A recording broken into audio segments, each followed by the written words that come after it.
welcome to another video for Module 6 about more adjustment layers officially. This will cover how I combined three images to make a composite, kind of like in the assignment.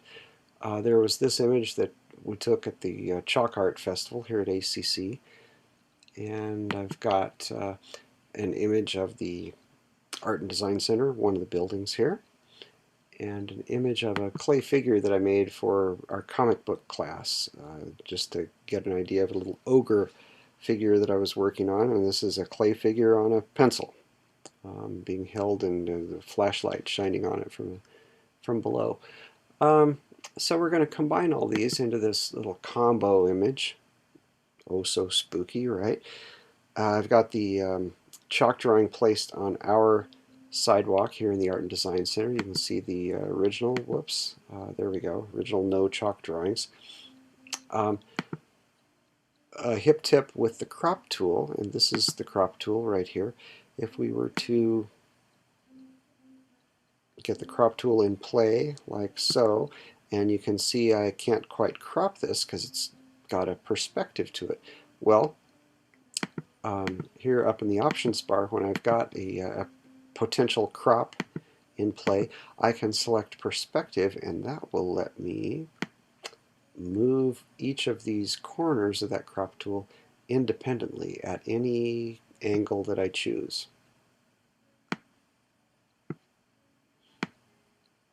And there we go, and let's clean these up. Let's see, where was I going with that? Right about like so. And how about this one? Here we go, just like so. And now when I've got that the way that I want it, I can double click to apply it. There it is. That's how I got this image. My crop was a little bit off from before. Let's see, so this one I'll revert back to saved since I've got that cooking already. There we go. And I was able to utilize this one with all the background cropped out, and then copy and paste and bring that in, put it on its own layer, and then flip it again, put it on its own layer there. And once it was on its own layer, I was able to go here to edit, transform, and get the I went back and forth between distort and skew and even perspective. Distort in this particular case worked the best, and of course the flopped image on yet another layer. There it is, the flopped image. We put a mask on that, and I'll disable that mask. There we go. This was how that layer came in. In another video we'll talk about blending modes, both for this chalk image and for the little ogre image there in the window. How we were able to use the blending mode to make those appear differently. And of course in the masking video we talk about how to make a mask like this one, based on a selection or something that you would paint on here. This one was based on a fairly hard edge selection. I basically selected out the window mullions and the tiles that are below the window. There we go. So the only part of that chalk drawing that we would see is the one that was in the reflection. Now, we had talked about adjustment layers. Of course, last week we did curves. And this one, color balance. Without the color balance, that little ogre was looking a little bit greenish, and we've got a few more warm tones than that in here, some kind of reds and so forth. So what I did, rather than a curves adjustment layer, I had that layer selected and went down here to the little split circle icon to add an adjustment layer, and I added color balance. And once we did that, you can see in the adjustments panel, in this one you can adjust shadows, midtones, and highlights separately. I pumped a little more red in, pulled back off of the green into the magenta, and added just a teeny little bit of blue in there on midtones. Similar idea with the highlights. Similar idea. Now you'll notice this adjustment layer does not apply to the whole image. Keep your eyes on the image, and here's what it would look like if that were applying to the whole image. Not so wonderful. Well, it has its own kind of effect, doesn't it? But it's not really what I was going for. If I want this color balance to apply only to this layer with the ogre on it, what I can do is highlight that color balance adjustment layer and go to the panel button in my layers panel. In the upper right of that panel, the 4 little lines with the little triangle. And I can do create clipping mask. Now that clips that adjustment just to that ogre layer, so that only the ogre is going from green to kind of a, kind of a brick red shade on there. So let's see. So that's an adjustment layer. We got that again by highlighting the layer that we wanted the adjustment layer over top of and saying, hey Photoshop, give me an adjustment layer. We don't want to make a destructive edit here. We want a non-destructive edit.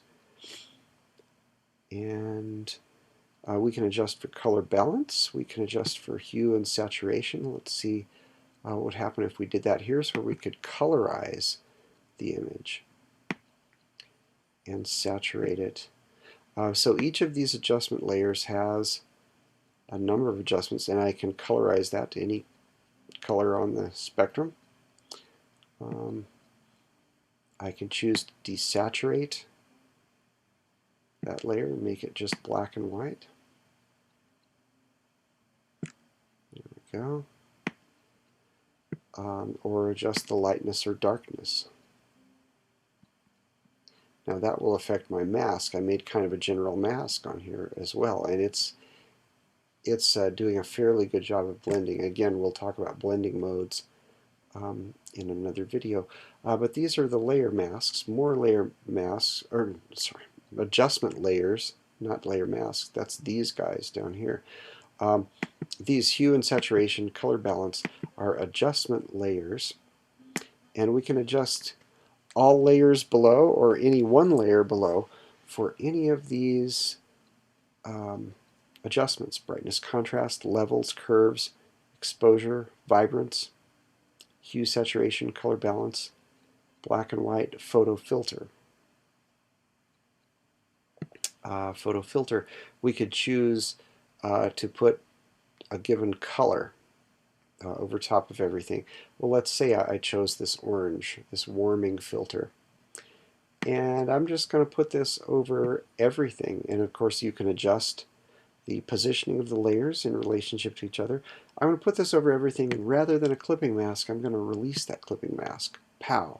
So I've got a little bit of orange color over top of everything. That's not bad, actually. Just a warming filter. It's like putting a lens filter on your lens of your camera.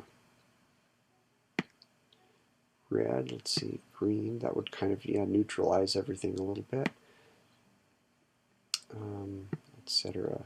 Magenta kind of pinks things up in this case. Sepia, oh, not bad, that's subtle. That's a nice little subtle change. Or you could pick your own color, definitely.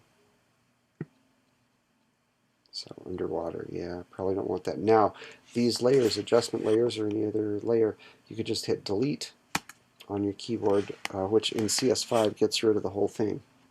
And if I don't want that hue saturation layer, I can delete. It gets rid of mask, adjustment, layer, everything, all in one shot.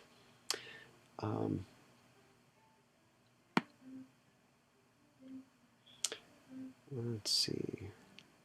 Exposure, that's a good one. And that's just got a few sliders. We can lighten or darken the exposure. Oh, and that's got a clipping mask on it. Let's bring exposure up to the top and take the clipping mask off, so we can release the clipping mask rather. So we'll get an idea of where we're going with that exposure. There we go, way overexposed.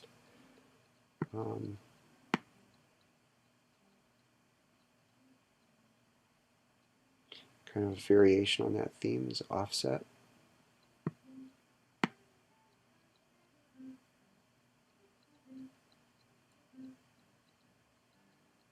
And gamma correction. We can adjust that midpoint and light or dark, very much like in levels.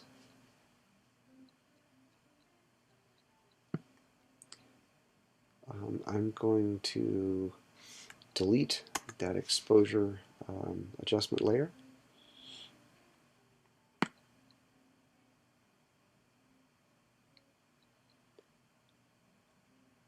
And that's a pretty good overview. We can invert, of course. That's always spooky. Get rid of that one. We can posterize, choose to display this image in a limited number of colors, which kind of goes along contrast lines. Great for special effects. Don't go in there alone. That can be abused real quickly. Gradient map is the last one I'll talk about here. We can map a gradient to this. What that means is, let's see here, I'll get the gradient tool. There we go. So I could choose a gradient.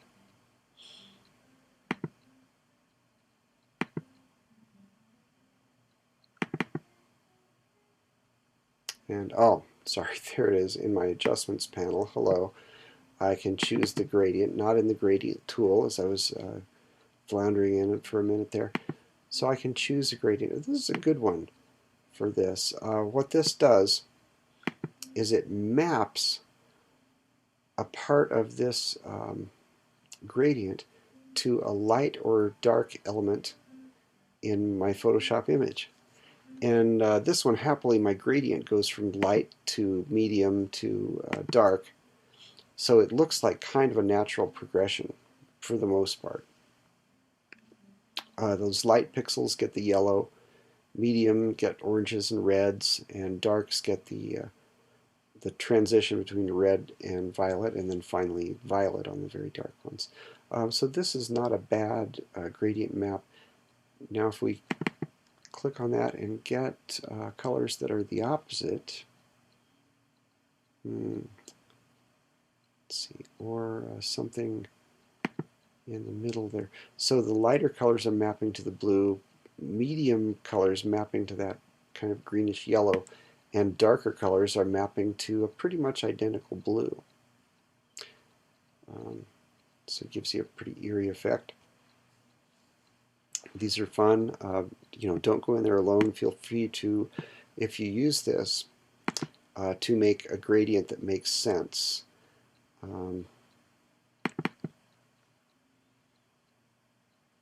So we could click on some colors like so. Oh yeah, I'll click OK.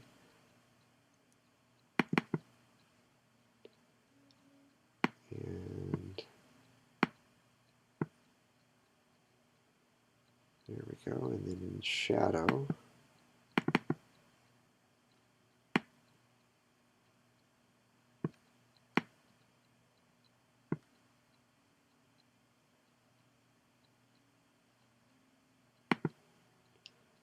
oops, that wasn't quite what I intended.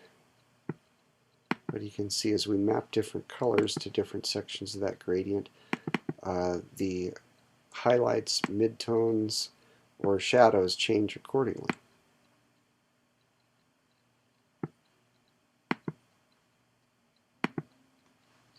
There we go. Still a little weird and eerie, but the values are starting to match up a little bit. Let me lighten this one up. There we go. Ah, there we go. So for a more natural or believable sort of look, keep the lights, midtones, and shadows believable. That's another adjustment layer. And of course, all these adjustment layers you can turn on and off. Like so, each of the adjustment layers has its own blending mode, which we'll get into in the next video.